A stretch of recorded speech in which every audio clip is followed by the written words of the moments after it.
effective. Now we go to petition with the number 204 of this year by Evelien Van Den Brink, Dutch, on a request for funding for biomedical research on Myalgic Encephalomyelitis.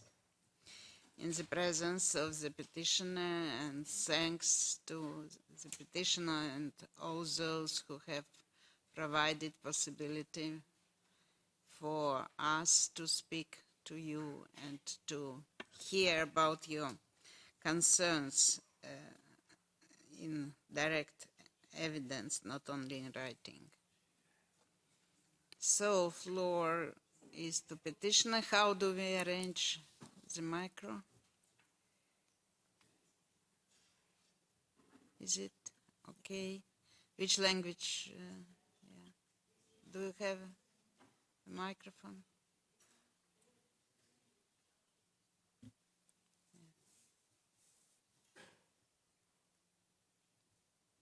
Please.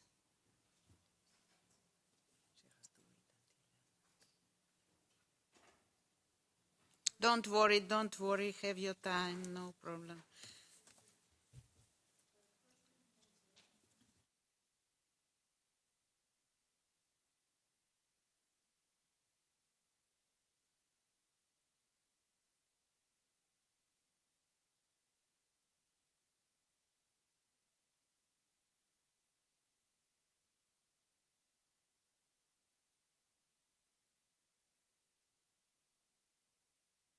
Nation will help us.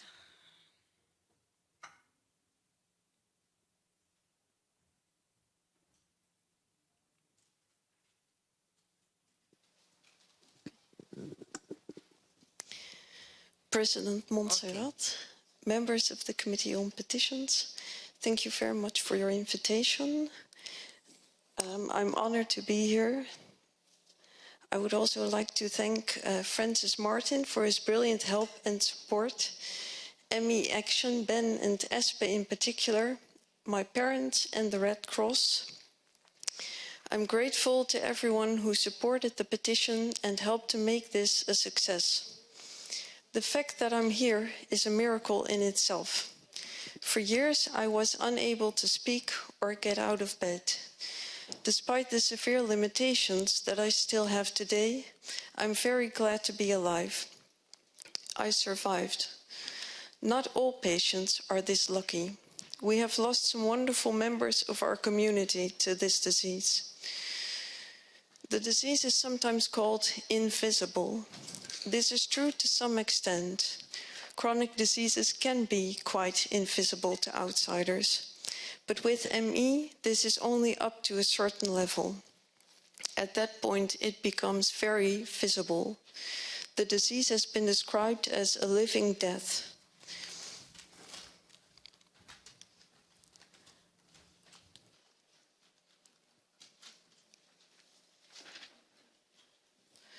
This is Whitney Defoe, the son of Janet Defoe and Ronald Davis, professor of biochemistry and genetics at Stanford University, a renowned scientist who was involved in the Human Genome Project.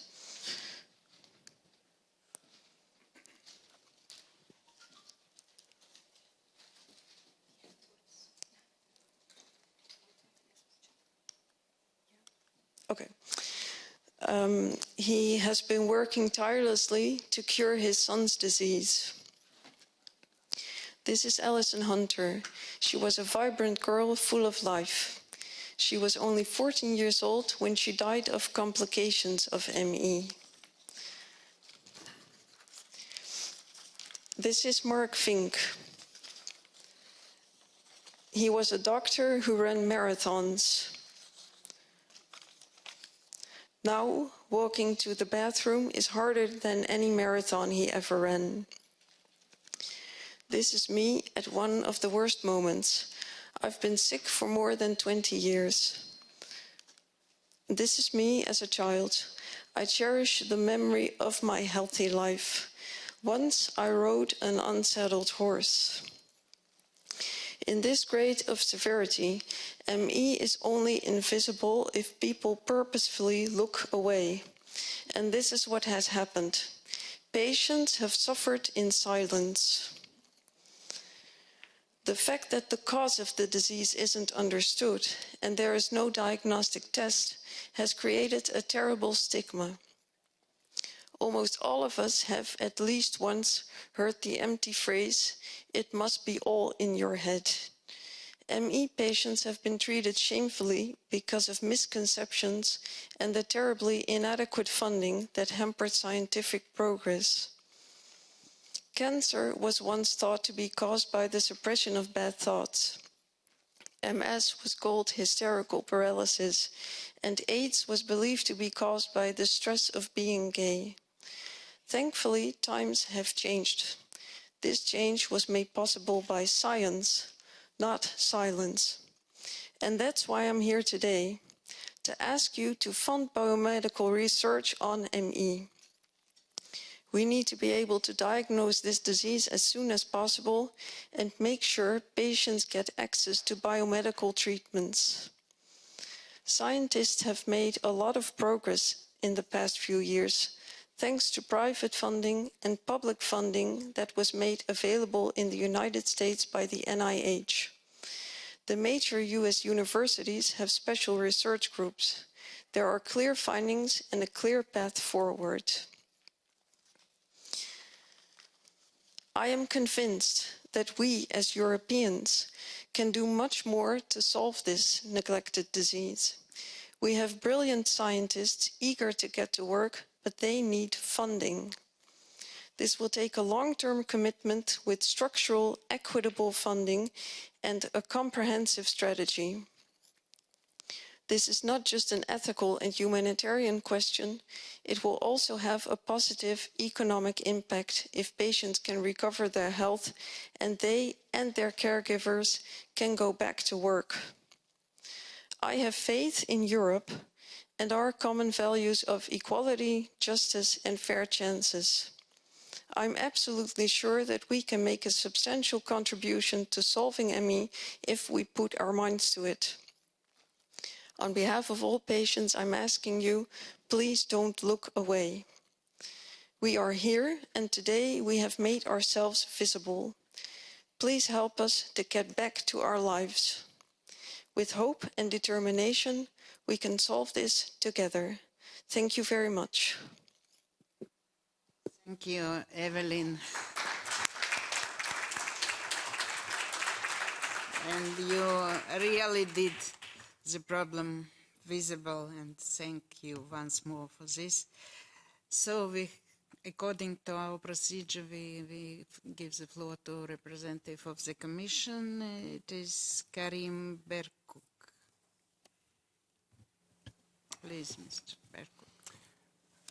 Thank you, and thank you, Ms. Van Den Brink, for this moving testimony. I will a bit repeat what I said before. We don't have specific disease. We don't focus on disease. We have open challenges, and researchers can provide a solution to the challenge. For instance, last week we had a topic which is new intervention for chronic diseases, and that's exactly where such a research could take place. Maybe what we are not doing enough is stimulate those researchers and push them to apply a bit more. I hear sometime, and it was mentioned, that the small diseases, between quotes, are not evaluated as well as the other big diseases. But I have to say that when we carry out the evaluation, we really mention that what matters is the impact within the disease and not across the disease. So if there is a game changer in ME, for instance, he will be given the priority compared to another big disease such as cancer. So maybe my answer would be, okay, how we can find ways to stimulate a bit more the researchers to apply. I know that they were a bit put off at the beginning of Horizon 2020 because the success rate was extremely low. We had score with a 2-3% success rate, so lots of frustration. But towards the end of Horizon 2020, the success rate is getting better, closer to the 20%. So I hope that there will be more opportunities. And just a point on the comparison with the NIH, the National Institute of Health in the US. Yes, they are doing a lot, but I think they have a budget which is 30 times bigger than what we have at the Commission. They have something like 30 billion a year. We run with about a billion a year. So of course they have better means. But I also remind that 95% of the public fund, research public fund in the EU come from the member states. Only 5% is managed by the Commission. So that's where I think we should also stimulate coordination of national research resources. Thank you. Thanks. There were requests for the floor from colleagues. Mr. Palmer, please. Thank you very much. And can I firstly thank the petitioner for that incredibly powerful testimony in support of the petition. You've not just made ME patients visible this morning, you made ME patients powerfully heard in the European Parliament today. And I know ME patients across Europe will be incredibly proud of your contribution this morning. So let me thank you and all those who've supported this petition, including my constituent, Sarah Reid, who has campaigned as an ME patient for many years at huge personal sacrifice as well.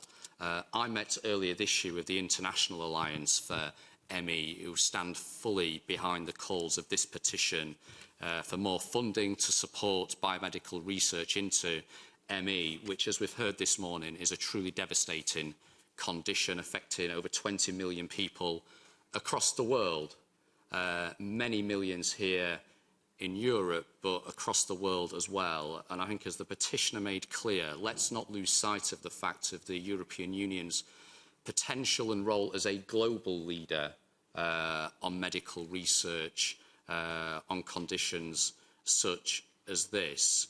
This condition does carry a huge economic cost, but more importantly, that huge personal cost to individuals, their families and their carers. So this morning, I want to reinforce what many of my constituents have said to me and have asked me to do, to make representations to the Commission to find that funding, that specific funding to support the biomedical research we need to see. Firstly, for biomedical diagnostic testing for ME, which is accurate, reliable and recognised, but also that research to drive forward effective treatments for ME as well. And I do ask the Commission perhaps to be a little bit more precise than stimulating researchers to come forward. Let's put in place some specific funding to research this condition, because the reality is this: ME is often misunderstood. It's therefore often misdiagnosed or not diagnosed at all. And what that leads to, that misunderstanding and that misdiagnosis, ultimately leads to some incredibly difficult misplaced assumptions and stigma affecting people suffering with this condition. I was very encouraged earlier this week at the hearing for the Commissioner-designate for Health, who spoke very positively, very ambitiously about the public health agenda of the European Union going forward. So I think there is a strong and emerging consensus across the institutions here to find and identify specific funding to support that biomedical research on diagnosis and treatment for ME.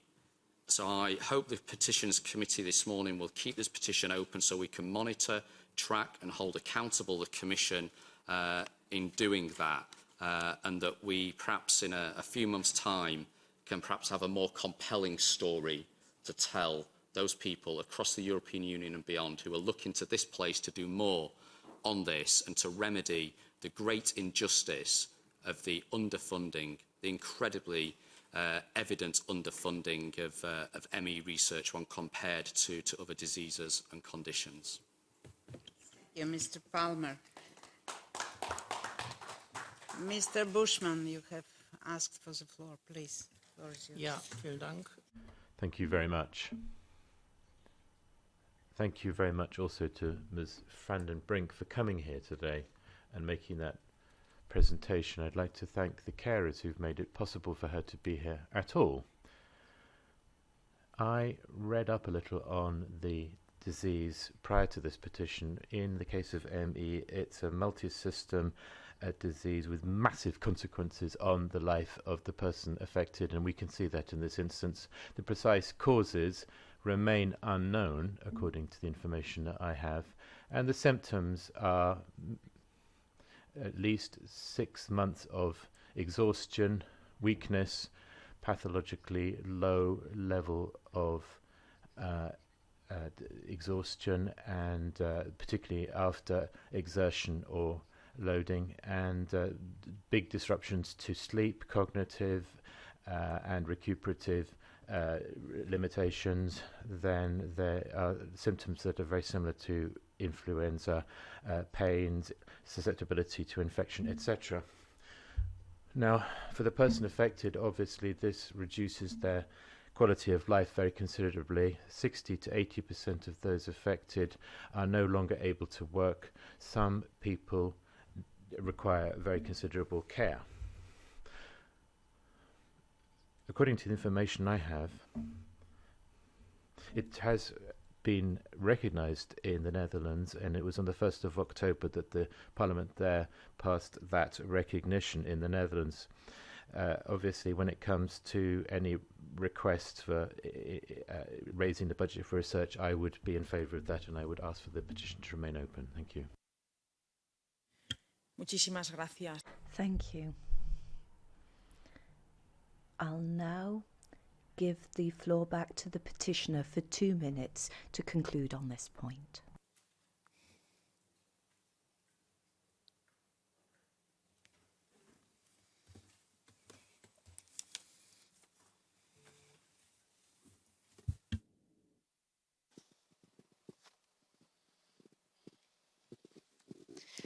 I would like to thank everyone for their contributions and support. I'm very grateful that you have listened and that it has become clear that the need for change is enormous. This is so important to so many people. I hope this meeting and this historical moment will get a positive follow-up so that change will really take place. Let us turn this hope into deeds, into concrete action that will improve the lives of many. Thank you very much. I'm very appreciative.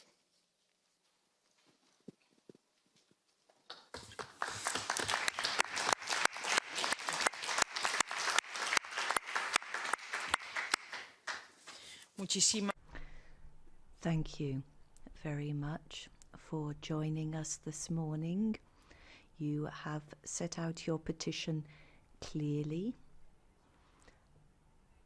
Having listened to you and heard from the Commission and the different political groups, we will of course keep your petition open and continue to work together on research. We would ask the Commission to keep the Committee on Petitions abreast of any developments of relevance to your petition, your suffering, your concerns.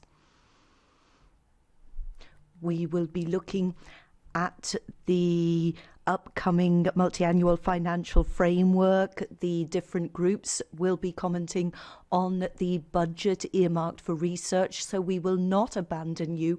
We will work together. The European Commission, the European Parliament, the different political groups will work together to support research. We will not close your petition until we can offer tangible help. Thank you very much for joining us here this morning, and we would wish you the very best.